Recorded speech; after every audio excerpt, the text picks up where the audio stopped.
رمضان کا مہینہ ملا ہے ہمیں، اللہ تعالیٰ کا ہم پہ بہت بڑا احسان ہے،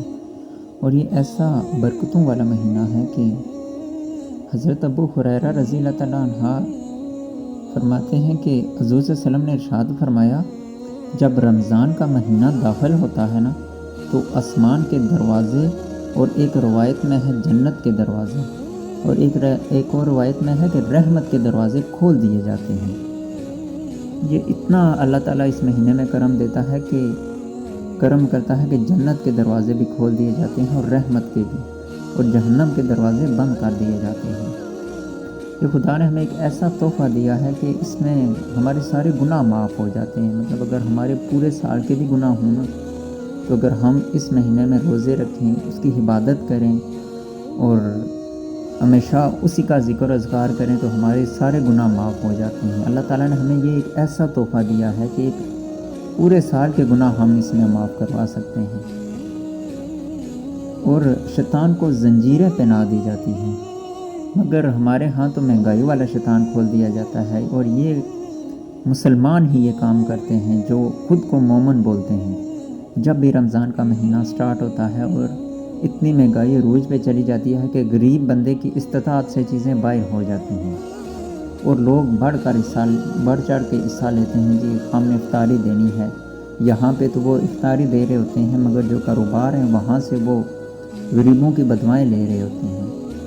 اور یہ اللہ تعالیٰ کو بھی یہ چیز بہت زیادہ ناپسند ہے، کیونکہ یہ مہینہ ہے، اس مہینے میں جتنا ہو سکے نا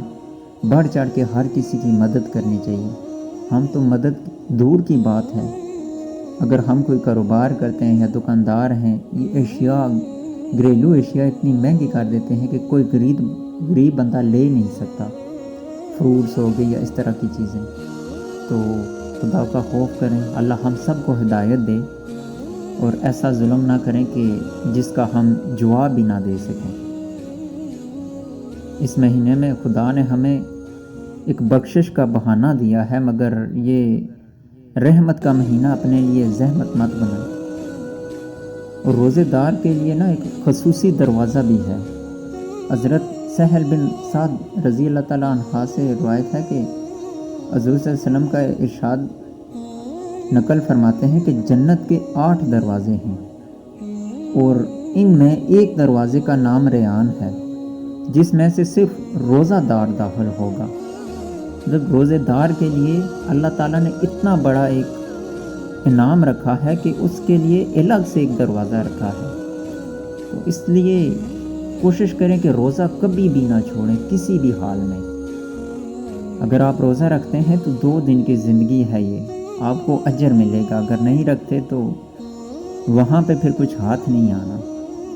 اور غریبوں پہ، مسکینوں پہ، ہر کسی پہ رحم کریں اور زکوٰۃ ادا کریں، اور اس مہنگائی سے نا عوام کو تنگ مت کریں۔ اللہ ناراض ہو گیا نا، اگر اس مہینے میں ناراض ہو گیا تو آپ نے راضی بھی قابل کرنا ہے۔ تو اس لیے اللہ ہم سب کو ہدایت دے اور اچھا راستہ دکھائے، تاکہ ہماری جو زندگی ہے وہ بہتر ہو سکے، ہم گناہوں سے پاک ہو سکیں اس مہینے کے صدقے۔